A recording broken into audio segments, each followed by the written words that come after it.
Welcome, welcome dear student in one another session. Myself Darshana Sandeep Shinde from KK Institute. Today we deals with the introduction to the dosage forms. Today we see the solid dosage forms. Let's start our session.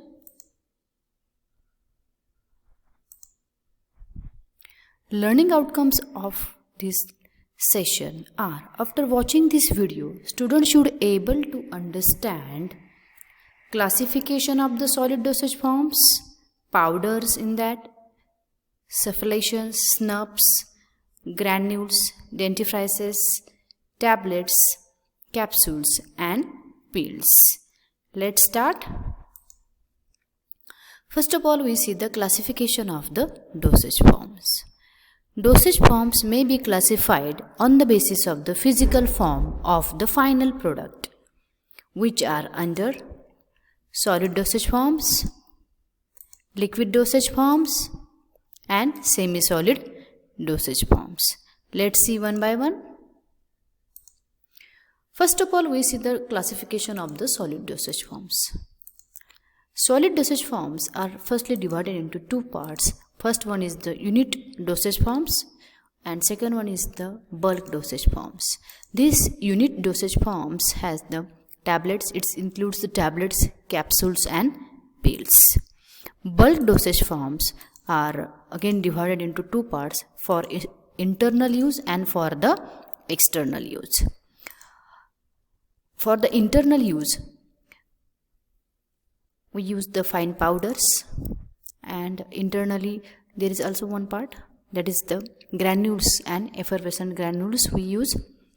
In the external, we use the dusting powders, insufflations, dentifrices, snubs and the eardrops. First of all, we see what is meant by solid dosage forms. Solid dosage forms are mostly available in the unit forms such as the tablets, capsules, pills, powders, etc. When the drugs are administered orally in the dry state, capsules are more convenient form. As far as we concern about the solid dosage forms, in that tablets and capsules are the more and more suitable dosage forms, and if we taken in the absence of the water, or if you not use water as a solvent, capsules are the more convenient form for the taking in the dry state. They are effective and the patient have no problem in their handling, identification and administration. The bulk forms meant for the internal use are supplied either as a granule or as a fine powders. If we use the drugs in the bulk forms, we use as a granules or as a fine powders. The bulk powders meant for the external use are dusting powders, insufflation, snubs and tooth powders. First of all, we see the powders. Powders are the solid dosage forms of the medicament which are meant for the internal and external use. They are available in the crystalline and the amorphous forms. Powders are generally used in the following forms.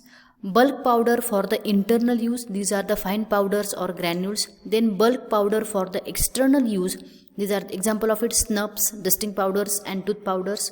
Then simple and compound powders for the internal use, and powders in the form of the compressed tablets and compressed or tablet triturations. Powder enclosed in the cachets and the capsules. These are the different forms of the powders which are used for the internal as well as external use. Then we first of all see the dusting powders. These are meant for the external application to the skin and are generally applied in the very fine state of the subdivision to avoid the local irritation. Dusting powders are very fine states, and because it is have coarse form, then it will be irritant or it give irritant effect to our skin. That's why it should be a fine state or subdivision to avoid the local irritation. Hence, the dusting powder should be passed through the sieve number 80 to enhance their efficiency. Sieve number 80 or sieve number 85 should be also be preferred. Dusting powders are of two types, medical dusting powder and surgical dusting powders. Talc and kaolin are more commonly used because these are the chemically inert. However, since ingredients are already contaminated with the pathogenic bacteria, they must be sterilized before the use. Powder should be sterilized. It should be sterilized by the dry heat method. Dusting powders are mainly used for the antiseptic, astringent, absorbent, antiperspirant and anti-prutic, that means anti-itching action. Then insufflations. Insufflations, these are the medicated dusting powders meant for the introduction into the body cavities such as the nose, throats, ears, vagina, with the help of the apparatus known as the insufflator. This kind of the insufflator apparatus used for the to introduce the dusting powder into the body cavities. Insufflations should be finely divided powder so that a stream of fine particles of the medicament get applied into the site of the applications. If the see what kind of apparatus use, this is very fine tubes or very narrow opening of the tubes are used. By this we can place this powder into the different body cavities, and for this the powder should have the very fine state. These are some difficulties while using the insufflators. The following difficulties, however, generally faced while using the insufflators. It should be difficult to obtain major quantity of the drug as a uniform dose. Uniform dose is not obtained by using the insufflators. It get blocked when it is slightly wet or powder is used wet. If we use the wet powders or the apparatus slightly wet, then there may be the chances of the blocking of that insufflators. Nowadays, insufflations are available in the form of the pressure aerosols. These are used for the administration of the potent drugs. This method has the advantages of the excellent control of the dose through the metered valve. Here we use the metered valve. Moreover, it is also protect the product from the external environment. The insufflations are used to produce the local effect, as in the infection or in the treatment of the infection of the ear, nose, throat infection with the antibiotics, or the product a systemic effect from the drug that it destroyed in the guts. That product, which products are destroyed in the guts, at that time insufflators are used to introduce the drug into the body cavities. Then next dosage form of the solid dosage form is snubs. Snubs are nothing but these are the finely divided solid dosage forms medicament which are inhaled into the nostrils for its antiseptic, bronchodilators and decongestion action. Then next is the dentifrices, or it is also in the dentifrices we specially see the tooth powders. Tooth powders, these are applied with the help of the toothbrush for the cleaning of the surface of the teeth. Then they contain a suitable detergent or a soap, some abrasive substances and the suitable flavor. Abrasive agents such as the calcium sulfate, magnesium carbonate, then sodium carbonate and sodium chloride are used in the fine powders. A strong abrasive substance should however not be used, as it may damage the tooth structure. That's why strong abrasive substance is not used in the tooth powders or dentifrices. Then we see the granules. Granules, these are when the drug is bitter, nauseous and unpleasant powders. It cannot be given in the tablet form or in the capsule form. A large number of them are required to be as a single dose. These powders are not given in the liquid form because of its stability problem. Such medicaments are given in the form of the granules. This is the by the making the granules we can make the tablets. We can convert the or pour the granules into the capsule form, or we can fill into the sachets also. The drug is mixed with the sugar, a flavoring agent, and the granulating agent to prepare a coherent mass which is passed through the sieve to convert into the granule and then dried. The dried granules are supplied in a single dose sachet which are dissolved in the water before taking. Then example of granules of antibiotics such as the erythromycin, nystatin and penicillin salts. These granules are used because these all drugs have the nauseous tastes. To mask their taste, they are converted into the granules. There are two types of preparation of granules are available in the which are official in Indian pharmacopoeia. That is bifenium hydronaphthalate granules and sodium aminosalicylate granules. These the two types of the granules which are preferred or which are mentioned in the Indian pharmacopoeia. Then we see the effervescent granules. These effervescent granules are specially prepared solid dosage forms medicament or meant for the internal use. They contain a medicament mixed with the citric acid, tartaric acid and sodium bicarbonate. Because of these three ingredients, citric acid, tartaric acid and sodium bicarbonate, it gives the effervescent action. Saccharin or sucrose may be added as a sweetening agents. Before administration, the desired quantity of dissolve in the water, the acid and the bicarbonates react together to produce the effervescence. Then carbonated water produced from this release of the carbon dioxide serves to mask the bitter and the saline taste of the drug. Moreover, the carbon dioxide stimulates the flow of the gastric juice, helps in the absorption of the medicament. The method of preparation of these effervescent granules there are two methods, heat method and wet method. First of all, we see the heat method. A large porcelain or stainless steel evaporating dish is placed over the boiling water bath. This is the boiling water bath. The dish must be sufficiently hot before transferring the powder into it to ensure the rapid liberation of the water and crystallization of the citric acid. Then place this dish over the water bath. If the heating of the dish is delayed, the powder which is added to it will heat up slowly and liberate the water of the crystallization will go on the evaporation simultaneously. So the before heating or before placing the porcelain dish or before pouring the powder into the porcelain dish, the porcelain dish is much should be hot one or should be heated one. Then water needed for the granulation is provided from the two sources.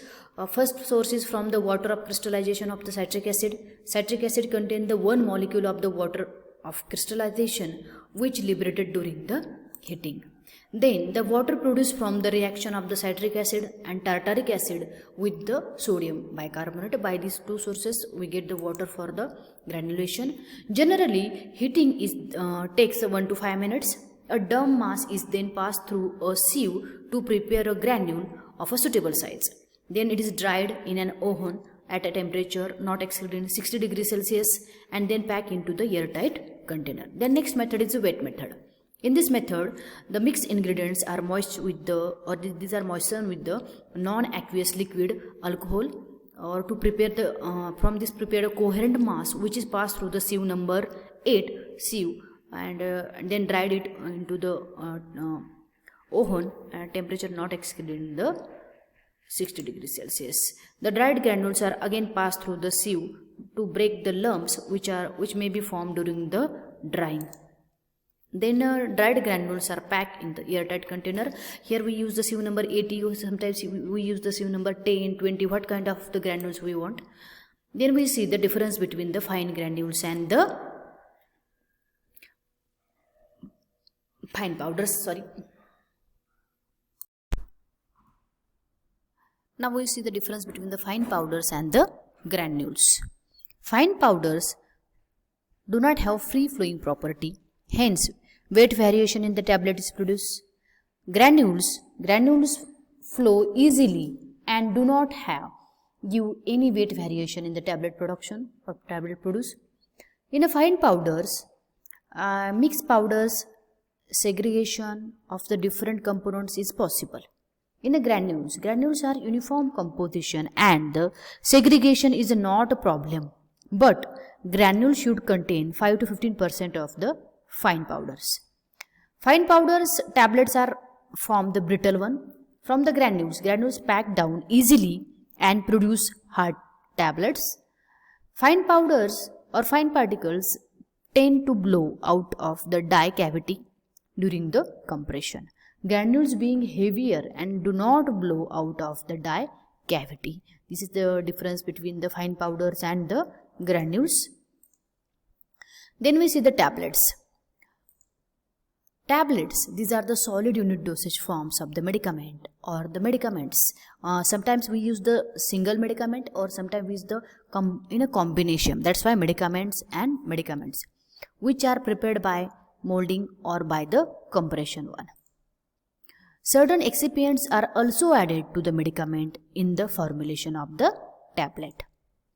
The compressed tablets are prepared in the bulk by the large scale production method. Then we see the next solid dosage form is the capsule. Capsules are the solid unit dosage forms in which one or more medicaments are and inert substances are enclosed within the small shell. Generally prepared from a suitable form of the gelatin. Depending on their formulation, gelatin capsule shell may be hard or may be soft one. Then we see the next solid dosage form, that is pills. Pills are the small, rounded solid dosage forms containing the medicaments and are intended to be administered orally. The medicaments are mixed with the excipients to form the firm plastic mass. The mass is rolled to uniform pill pipe, which is cut into the number of pills, and these rounded to form the pills of a uniform size and the shapes. Pills are spherical in the shapes and are produced by rolling them under the wooden pill rounder. These pills are sometimes coated with the varnish, silver leaf, gold leaf to improve the finish, mask the unpleasant taste and increase the stability of it. In olden days, pills were preferred because of their spherical shape, which can be easily swallowed. Nowadays, pills are outdated preparations because of a number of disadvantages, such as the disintegration time of pill is uncertain. The freshly prepared pills disintegrate readily as compared to the old and dried pills. That's why these are outdated one. Then the dried pills are less soluble and sometimes passes through the JIT without disintegrations. And then it is difficult to prepare pills of a uniform size. It is not possible to prepare pills of a uniform weight. These are some disadvantages. Because of these, pills are nowadays outdated preparations. In this session, we cover the point classification of the solid dosage forms, then powders, types of the powders, insufflations, then insufflator is the instrument used for the insufflations, then the snubs, granules, fine granules and fine powder, difference between the fine powders and the granules, effervescent granules, its methods, dentifrices. In the dentifrices we see only the tooth powders, then the tablets, definition of the tablets and definition of the capsule, and the pills. What are the pills? Why the pills are now been outdated preparation one? Because of the ununiform size and disintegration problem. Thank you very much for attending this session.